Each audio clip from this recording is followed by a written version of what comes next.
name is Jasmine Delafosse. I'm the Senior Regional Organizer with the Gathering for Justice.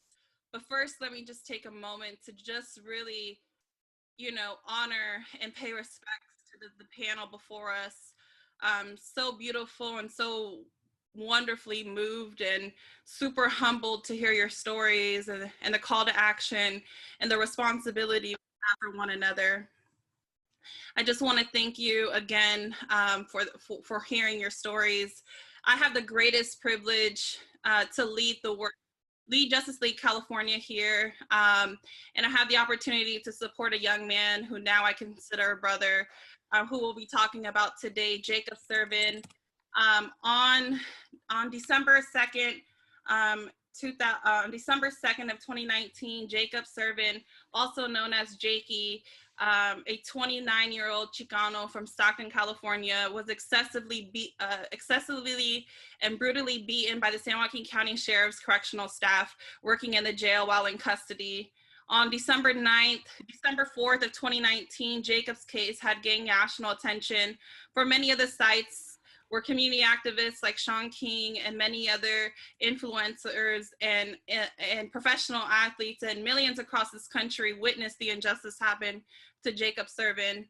Today, we have Jacob Servin's attorney who will be joining us today to share us a little bit about an update about what's going on with Jacob's case. Sanjay Smith is a long-standing committed attorney who's fighting for the people around constitutional rights who've been violated. He started his legal career as a deputy public defender in 2007, litigating criminal cases ranging from misdemeanors to serious felonies. In 2007, he litigated criminal cases. In 2010, he opened his own practice where he concentrates largely on federal civil rights policies, misconduct litigation.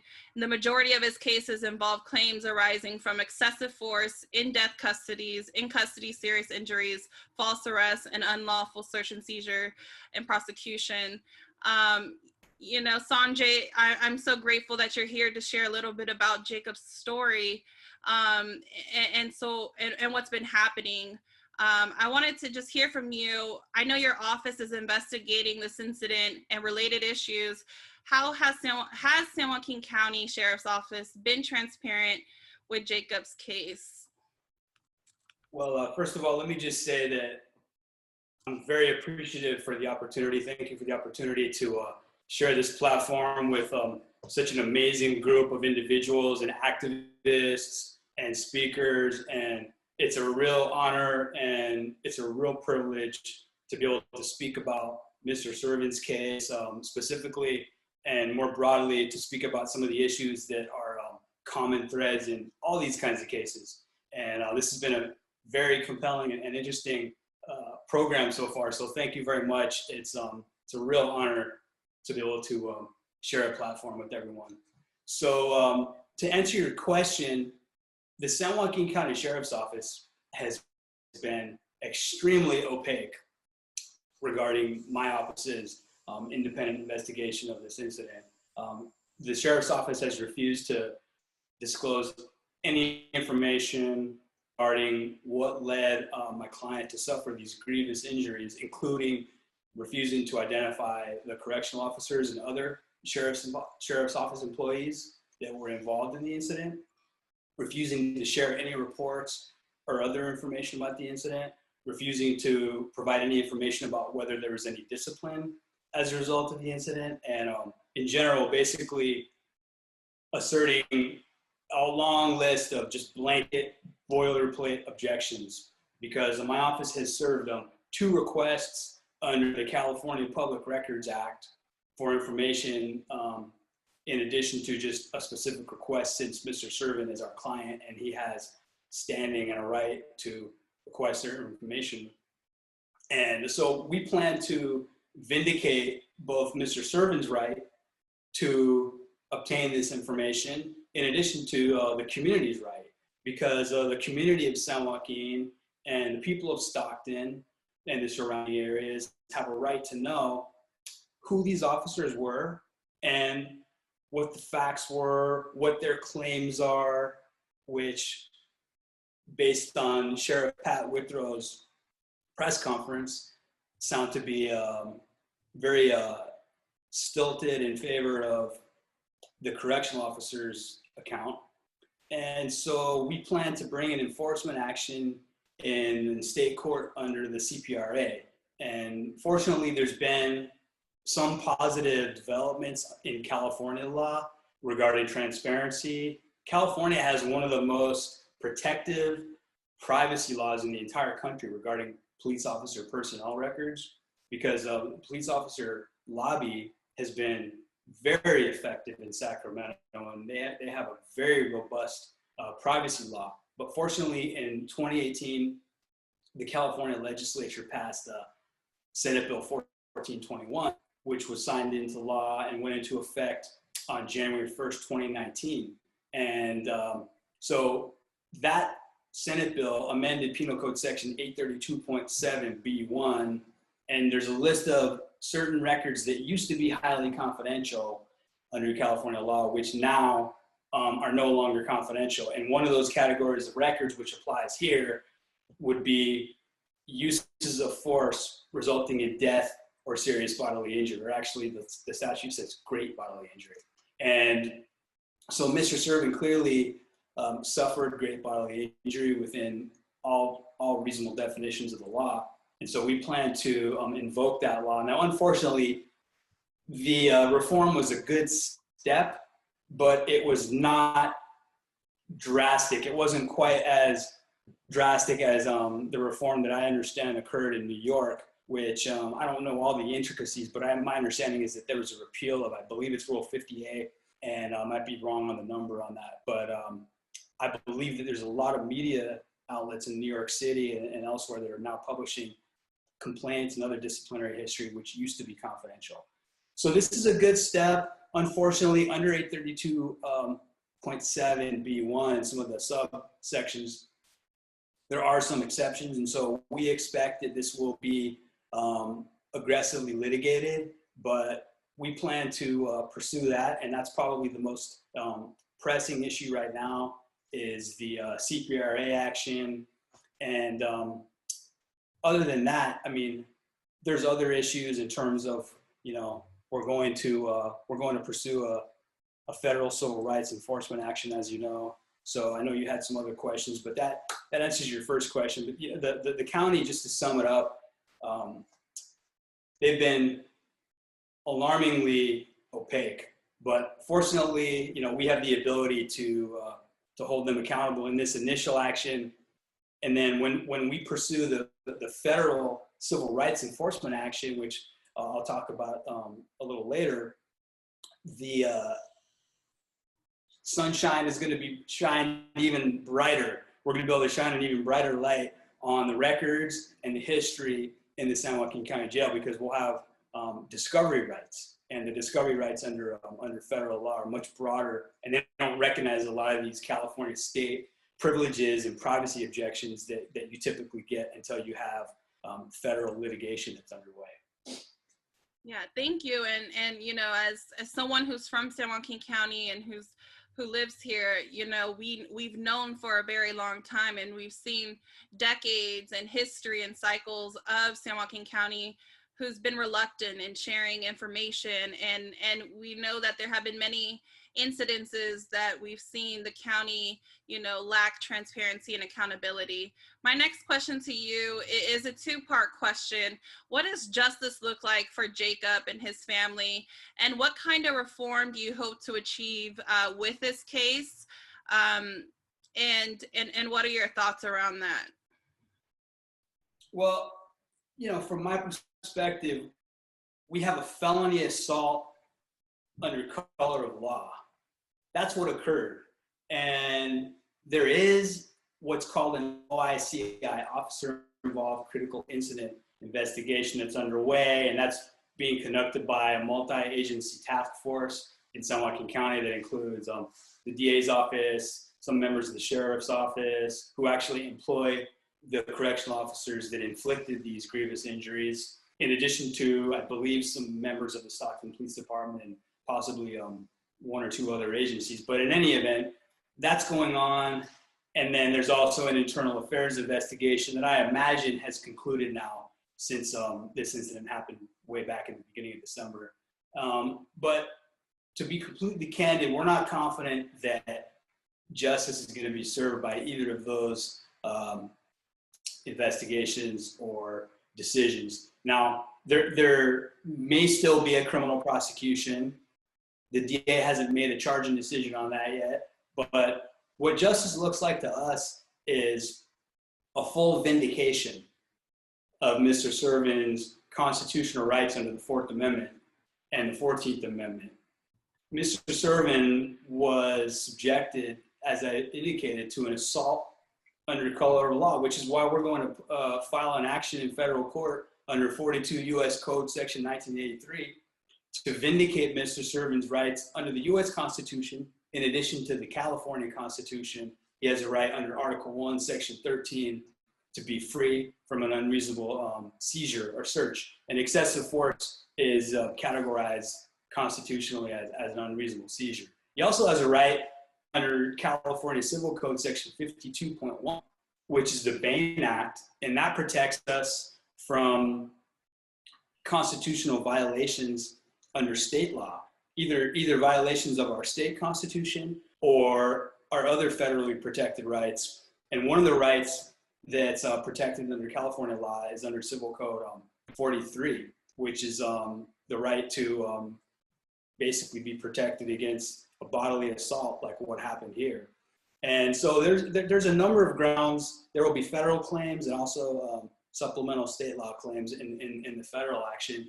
And we plan to hold the county, in addition to obviously the correctional officers, accountable. And full justice to us would be a finding by a jury that these officers transgressed the U.S. and state constitution, that violated his rights. And we plan to pursue punitive damages as well in our federal civil rights enforcement action. And that's one of the great things about Section 1983, is because it allows us to litigate these issues and obtain a trial in front of jurors that will hear this evidence, and irrespective of what happens in the county with respect to the OICI investigation, irrespective of whether these officers are disciplined, irrespective of whether the DA's office files criminal charges, they're going to have to answer to what they did to Mr. Servin in federal court. And we'll have robust discovery rights, and we plan on shining a very bright light on San Joaquin, in particular, the sheriff's department and how that jail is being run, because without revealing any information that is subject to the work product privilege in terms of what my office is doing in the way of investigation, I can say today that this is not an isolated incident. There are other individuals that have been subjected to similar needless, cruel, and callous beatings in the San Joaquin County Jail. We plan to conduct very vigorous and robust discovery. And at this point, it seems that there may be, a pattern of practice. And so we hope, in addition to getting full and complete justice for Mr. Servin, for all of the harms and losses that he suffered, we also hope to obtain some reforms in San Joaquin County in terms of the oversight, the policies and practices. And Mr. Withrow, Sheriff Pat Withrow of San Joaquin County, his press conference very shortly after this incident is Exhibit A, that the sheriff's office there appears to be, at this point, deliberately indifferent to violations of constitutional rights that are occurring in their jail. Because before the OICI investigation had even practically started, and before the internal investigation had been completed, Sheriff Withrow was already out giving press conferences, completely adopting the narrative that he was given by his correctional officers. And his press conference was very short, obviously because this incident precipitated a lot of community outrage. And so he had to, I guess, as a public official, try to get out in front of this. And so he basically ratified his officer's conduct in that initial press conference. And that's troubling. Before any investigation is even done, And we expect that our discovery may uncover similar ratification of such misconduct. But we also hope to achieve a very important reform, which would be a requirement under San Joaquin County Sheriff's policy that any use of force in the jail be recorded either on the jail's surveillance system or a body-worn camera or some other device, so that we're not left with a he said, or a he said, she said, or God forbid, a he said, he's dead if they kill someone when there's no video. We want any use of force to be on video. And we hope that through this lawsuit that we can push for that kind of reform. And we want to push for more accountability and oversight when there is a use of force like this, so that we don't have the same agency that inflicted grievous injuries investigating their own officers. There should be an independent agency that individuals can be comfortable complaining to, and who will conduct a very independent and robust investigation of claims of officer misconduct, whether it's use of force or other misconduct.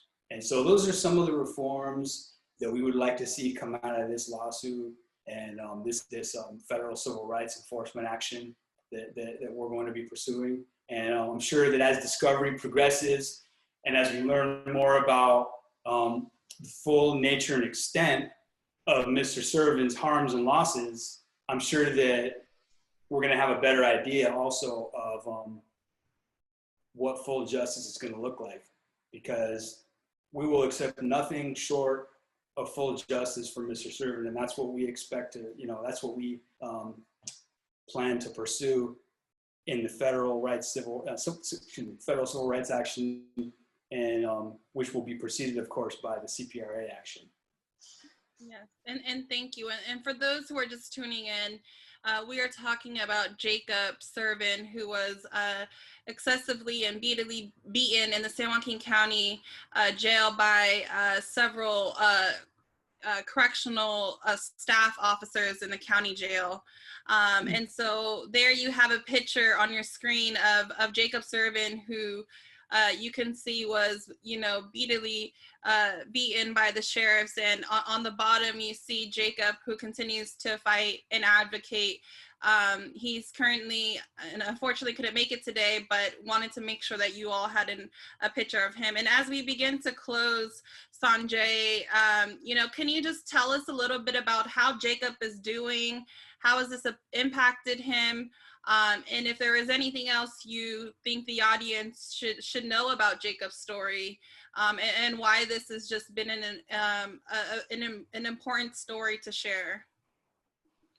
Well, yeah, thank you. So, Mr. Servin and I, we're in touch very frequently, and I try to check in with him, and he's a very resilient individual. Let's be honest, though, this was a very traumatic incident, and this is a life-changing experience, being subjected to such callous, needless, and brutal force at the hand of state-employed individuals that are being paid by government tax dollars. And this happened to Mr. Servin. I think before these kinds of things happen to people, they wonder, God, could this happen to me? And then it happens. And, to be honest with you, he's a very resilient individual, and he is doing everything he can, to bounce back. But we don't know yet the full nature and extent of Mr. Servin's harms and losses. And he's doing what he needs to do to try to get better and to try to get back to his normal life. And of course he wishes just, this never would have happened. But we hope to obtain nothing short of full justice for Mr. Servin. And, there's a Latin phrase, nemo est supra legem, which means nobody is above the law. And nowhere is that truer than in federal court when we have the opportunity to pursue a federal civil rights enforcement action, against the individuals that violated Mr. Servin's rights. And he did want to be here today. he wasn't able to, but he's a very compelling individual. He has a very compelling story, and he's doing everything he can to get his life on track and to get his life back together. And like I said before, this is a life-changing experience, but he's only stronger for it. And he's a very, very powerful voice in this movement.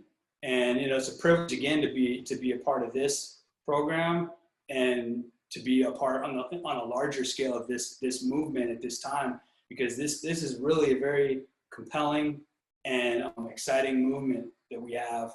And this is the civil rights movement of our time.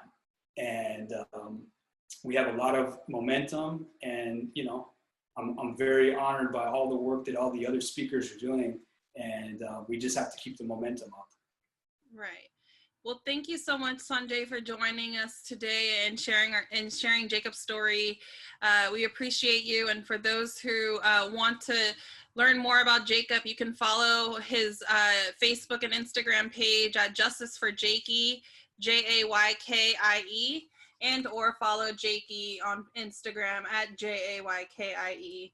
Well, we thank you again for your time, and I'm going to pass this over to my sister, Bria Baker, who will take us into the next segment to share us a little bit more about Akbar Rogers. And so thank you again, Sanjay, and thanks for everyone for having us today. Hey, thank you, Jasmine. Appreciate it. Thanks for the opportunity.